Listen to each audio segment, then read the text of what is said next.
হঠাৎ যদি আবার একদিন দুজনের দেখা হয়, একে অপরের দিকে এক ধ্যানে তাকিয়ে থাকব। আমার এই মন অস্থির করবে তোমাকে জড়িয়ে ধরতে।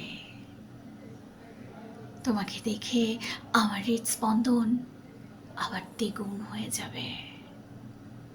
হয়তো হয়তো তোমাকে আলতো করে ছুতে চাইবে এই মন, কিন্তু এখন তো শত বাধা রয়েছে আমাদের মধ্যে।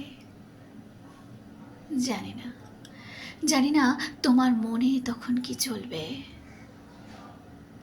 তুমিও কি আমার মতো অনুভব করবে, নাকি আর সেই আগের মতো অনুভূতিগুলো আসবেই না? নাকি তোমার মনের গহীনে আজও আমি আছি? সময় কেটে গেল, তোমাকে বলা হলো না অনেক কিছু। কথাগুলো শেষ হবার আগেই তুমি উধাও হয়ে গেলে।